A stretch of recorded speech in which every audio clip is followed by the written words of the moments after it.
ஓம்காரம் பகுதிக்கு மீண்டும் உங்களை வரவேற்கிறோம். பம்மல்ல இருந்து செண்பகம் எழுதியிருக்காங்க. என்னுடைய கணவரின் பெயர் அசோக்குமார், வயது 38, ராசி ரிஷபம், நட்சத்திரம் கார்த்திகை. 2 வருடங்களாவே வேலை சரியாக அவருக்கு இல்லை.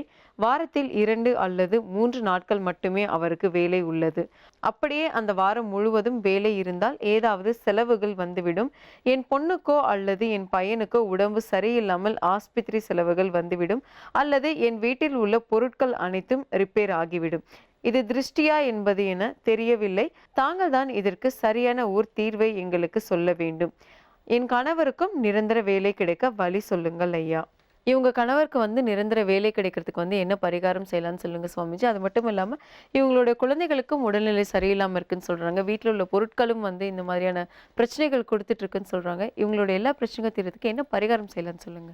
உங்களுக்கு சப்தரிஷி வாக்கியபடி எந்த விதமான பரிகாரம் என்ன பலன் வருதுன்னு பார்க்கலாம்.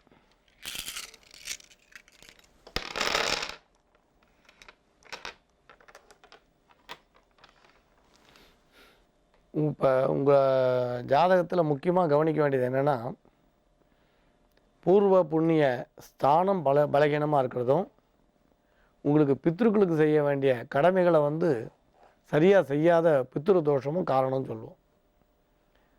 இப்போ இதுக்கு சில எளிய பரிகாரங்கள் சொல்கிறோம். அது உங்களுக்கு நல்ல பலனை கட்டாயம் கொடுக்கும், நம்பலாம். ரொம்ப ரொம்ப எளிய பரிகாரம் சொல்கிறோம், கட்டாயம் உங்களுக்கு நல்ல பலன் கிடைக்கும்.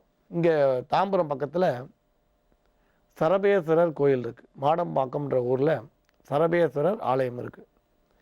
நீங்கள் ஞாயிற்றுக்கிழமை காலை இல்லை மாலை ஒரு ஞாயிற்றுக்கிழமையும் குறைஞ்சது 11 ஞாயிற்றுக்கிழமை சரபமூர்த்தியை தரிசனம் பண்ணுங்கள். நீங்கள் இருக்கிற இடத்துலேருந்து மிக மிக அருகாமையில் தான் இருக்குது. மாடம்பாக்கம்னு பேர். கூடுவாஞ்சேரி மாடம்பாக்கம் அது வேறு. அங்கே இருக்கிறது பெருமாள் கோயில். உங்களுக்கு மேடவாக்கம் அருகாமையில் இருக்கக்கூடிய மாடம்பாக்கம்ன்ற ஊர் வேறு. 2 மாடம்பாக்கம் இருக்குது நீங்கள் இருக்கிற பக்கத்தில். அங்கே ஈஸ்வரன் கோயிலில் சரபமூர்த்தி வழிபாடு நடக்கும். அங்கே போய் நீங்கள் தரிசனம் பண்ணுங்கள். ஞாயிற்றுக்கிழமையில் தரிசனம் பண்ணுங்கள், 11 ஞாயிற்றுக்கிழமை. இந்த வழிபாடை யாராவது ஒருத்தர் போய் பண்ணால் போகிறோம். 1. 2வது விஷயம், நீங்கள் இருக்கிற வீட்டில் ஏற்கனவே சொல்லியிருக்கோம், லக்ஷ்மி துளசி, தொட்டாசிலிங்கி, கத்தாழை, சிறியானங்க, பெரியானங்க, எது வருதோ, கருடக்கிழங்கு, இந்த மாதிரியான செடிகளை வைங்க. ஒரு பாசிட்டிவ் வைப்ரேஷன் கட்டாயம் கிடைக்கும். இப்போ நம்ம சுற்றி ஒரு வைப்ரேஷன் எப்பயுமே இருந்துகிட்ருக்கும்.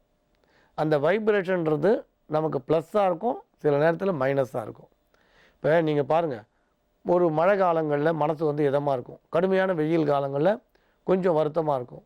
அதே மாதிரி சில இடங்களுக்கு போகும்போது சில பேர் வீட்டுக்கு போச்சு உங்களுக்கு மனசு சந்தோஷமாக இருக்கும், சில பேர் வீட்டுக்கு போகும்போது மனசு வருத்தமாக இருக்கும். இது பாசிட்டிவ் நெகட்டிவ் வைப்ரேஷன் தான் சொல்லுவோம், ப்ளஸ் மைனஸ் வைப்ரேஷன் தான். அதை நம்ம பாசிட்டிவாக மாற்றுறதுக்கு இந்த மாதிரி தெய்வீகமான செடிகளை நம்ம சுற்றி வைக்கிறது ரொம்ப விசேஷம்னு சொல்லுவோம். கடக ராசிக்கு இது ஒரு நன்மைகள் நடைபெறும் நல்ல நாள். ராசிக்கு 4ஆம் இடமான துலாமிலே ராசி அதிபதி சந்திரன், 2 குடைய சூரியன், 3 12 குடைய புதன் ஆகிய 3 கிரகங்கள் ஒன்றாக இணைந்திருக்கின்றன. 5க்கும் 10க்கும் அதிபதியான யோகாதிபதி செவ்வாய் 7இல் உச்சம் பெற்றிருக்கிறது, குரு பார்வை பெறுகிறது. செவ்வாய் வலுவாக இருக்கின்ற காரணத்தினால் கடகராசிக்கு இப்பொழுது அதிக அளவிலே நன்மைகள் நடைபெறும். செவ்வாய்க்கு அதிபதி முருகன் தான். இன்னிலிருந்து கந்த சஷ்டி ஆரம்பம். 6 நாளைக்கு 6 நாளும் தொடர்ந்து முருகன் வழிபாடு செய்து கொண்டே இருங்கள். கடகராசிக்காரர்களுக்கு மிக மிக அற்புதமான நன்மைகள் எல்லாம் நடக்கும். இன்றைய நாள் ஒரு நல்ல நாள். குடும்பத்தில் மகிழ்ச்சியான சூழ்நிலை உருவாகும். திருமண வயதில் இருக்கும் கடகராசிக்காரர்களுக்கு இப்பொழுது திருமண பேச்சுவார்த்தை வெற்றி அளிக்கும். வியாபாரத்தில் இருப்பவர்களுக்கு அதிக லாபம் கிடைக்கக்கூடிய அற்புதமான ஒரு நேரம். தொழில் ஸ்தானாதிபதியான செவ்வாய் உச்சம் பெற்று இருக்கிறது, குரு பார்வையும் பெறுகிறது. ஆகவே தொழிலில் நீங்கள் உச்ச நிலைக்கு செல்வீர்கள். மிகச்சிறப்பான ஒரு தொழில் வளர்ச்சி ஏற்படும். ஏதாவது பணம் கொஞ்சம் சின்ன தட்டுப்பாடு மாதிரி வந்தால் கூட அதெல்லாம் எப்படியோ நீங்கள் சமாளிச்சிருவீங்க. வரவேண்டிய இடங்களிலிருந்து பணம் சேரும், வரவு குறையாது. மிகச்சிறப்பாக உங்களது தொழிலை நடத்துவீர்கள். குடும்பத்தில் மகிழ்ச்சியான ஒரு நல்ல சூழ்நிலை உருவாகும். பிள்ளைகள் உங்களுக்கு கட்டுப்பட்டு இருப்பார்கள், உங்கள் பேச்சை கேட்பார்கள். எல்லா தந்தைக்கும் ஒரு பையன் இருப்பான், எங்கள் அப்பாவுக்கு ஒன்றுமே தெரியாது, எங்கள் அப்பா சொல்கிறதெல்லாம் தப்பு, எல்லாம் உளர்றார், எங்கள் அப்பா ஒரு அரக்கு இருக்குது அப்படின்னு சொல்லிட்டு இருப்பாங்க சில பசங்க. அவனுக்கு ஒரு 55 வயசு ஆகும்போது பார்த்தா அவன் பையன் அதையே சொல்லிகிட்டு இருப்பான். எங்கள் அப்பாவுக்கு வேறு வேலையே இல்லை, எப்போ பாரு ஏதாவது தொணன்னு பேசிகிட்டே இருப்பார், நாங்கள்லாம் விட்டோம் அதனால் பேச்சே கேட்குறதில்ல அப்படிமா. அது எப்போ அவனுக்கு தெரியும்? தான் புள்ள சொல்லும்போது தான் நம்ம அப்பாவை சொன்னமேன்றது தெரியும். இவன் சின்ன வயசில் இருக்கும்போது இவங்க அப்பாவுக்கு ஒன்றும் தெரியாதுன்னு சொல்லிகிட்டு இருந்தான். இவனுக்கு ஒரு பையன் வந்துட்டான், அவன் வந்து சொல்கிறான் எங்கள் அப்பாவுக்கு ஒன்றுமே தெரியாது, எங்கள் அப்பா வந்து ஃபூல் அப்படின்னு. அப்போ தான் அவன் ரியலைஸ் பண்ணுறான், அடாடா நம்ம அப்பாவை நம்ம சொன்னோமே, அதுக்கு பனிஷ்மெண்ட்டு தான்டா கடவுள் இந்த பையனை கொடுத்துருக்கார் நமக்கு. நம்ம அன்றைக்கி என்னெல்லாம் சொன்னோம் அப்பாவை, ஒன்றுமே தெரியல, யூஸ்லெஸ் ஃபெல்லோன்னு திட்டிருக்கோம். இன்றைக்கி பேர் அதே வார்த்தையை இந்த பையன் பேசுகிறான். இத்தனை வருஷம் கழித்து இவர் மூலியமாக நமக்கு பனிஷ்மெண்ட் கிடைக்குது பாரு. அப்பாவை திட்டுனதுக்கு பனிஷ்மெண்ட்டு பையன் வந்து திட்டுவான் அப்பாவை. நான் சொல்கிற பேச்சை நீ கேட்கணும் அப்படின்னு. ஆமாப்பா, தாத்தா சொல்கிறது எதனா நீ கேட்டிருக்கியா? தாத்தா எவ்வளோ சொல்லி வருத்தப்பட்டிருக்காரு தெரியுமா என்கிட்ட, நீ மட்டும் தாத்தா சொன்னதை கேட்கலாம், நான் நீ சொல்கிறத கேட்கணுமா? இப்படிலாம் பேசுவான். உங்கள் மரியாதை குறைஞ்சிக்கிட்டே வரும் அப்படியே. அந்த மாதிரியான ஒரு நிலையிலே உங்கள் குடும்பம் இருந்தால் இப்பொழுது பெரிய மாற்றம் நிகழும். உங்களுடைய பிள்ளைகள் உங்களுடைய வார்த்தைக்கு மதிப்பு கொடுப்பார்கள். அப்பா சொல்லியாச்சுன்னா அவ்வளோதான், கிழிச்ச கோட்டை தாண்டக்கூடாதுன்னு. தசரதனின் வார்த்தையை மீறாத ராமபிரான் போல உங்களுடைய பிள்ளைகளெல்லாம் உங்களுடைய பேச்சை தட்டாமல், உங்களுடைய உத்தரவை மீறாமல் உங்களுக்கு கட்டுப்பட்டு நடப்பார்கள். இது ஒரு மிக ஆச்சரியமான விஷயம் உங்கள் குடும்பத்திலே இப்பொழுது நடக்கப் போகிறது. அதற்கு காரணம் புத்திர ஸ்தானாதிபதியான செவ்வாய் உச்சமடைந்து குரு பார்வை பெறுவதால் அவர்கள் உங்கள் கட்டுப்பாட்டில் தான் இருப்பார்கள். சிம்ம ராசிக்கு இது ஒரு மகிழ்ச்சியான நாள்.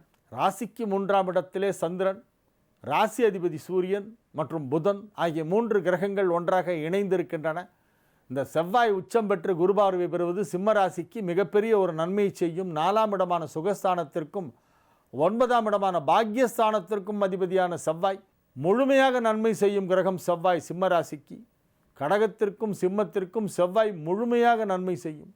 ஆகவே அத்தகைய அற்புதமான ஒரு கிரகம் இப்பொழுது உச்ச நிலையிலே மகரத்திலே இருக்கிறது, குரு பார்வை பெற்று கொண்டிருக்கிறது. ஆகவே சிம்ம ராசிக்காரர்களுக்கு மிகப்பெரிய நன்மைகள் எல்லாம் நடைபெறுகின்ற ஒரு நல்ல அற்புதமான நாள் என்று இன்றைய தினத்தை சொல்லலாம். இது ஒரு மகிழ்ச்சியான நாள்.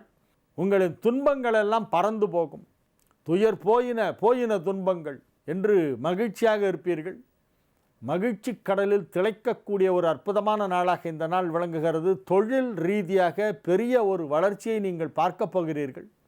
தொழில் ஸ்தானாதிபதியான சுக்கிரன் தன் வீட்டை பார்த்து கொண்டிருக்கிறது. விருச்சிகத்திலிருந்து 7ஆம் பார்வையாக ரிஷபத்தை பார்த்து கொண்டிருக்கிறது. தொழில் ஸ்தானம் வலுப்பெற்றிருக்கிறது, சுகஸ்தானம் வலுப்பெற்றிருக்கிறது, பாக்யஸ்தானம் வலுப்பெற்றிருக்கிறது. 2ஆம் இடமாகிய தனஸ்தானத்திலே குரு அமர்ந்து கொண்டு உங்களுக்கு செல்வச் செழிப்பை ஏற்படுத்தி கொண்டிருக்கிறது.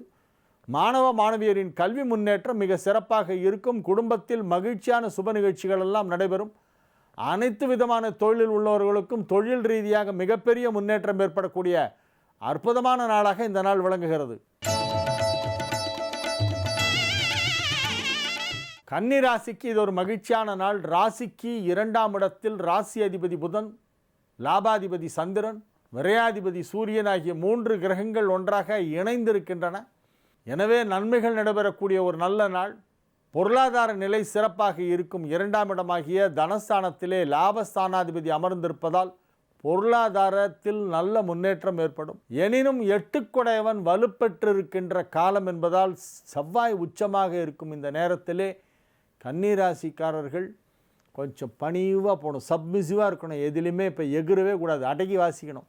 உங்கள் பக்கம் நியாயம் இருந்தால் கூட நீங்கள் உரத்த குரலில் பேசக்கூடாது. நியாயம் இருந்தாலும் கூட சில நேரங்களிலே பணிந்து போக வேண்டும். அதுதான் புத்திசாலித்தனம். வளைந்து கொடுக்கும் நாணல்தான் காற்றையும் ஆற்றில் பெருக்கெடுத்து ஓடும் வெள்ளத்தையும் தாண்டி நிலைத்து நிற்கும். விரைப்பாக நிற்கின்ற மரங்களெல்லாம் சாய்ந்துவிடும். நீங்கள் வளைந்து கொடுக்க கற்றுக்கொள்ளுங்கள்.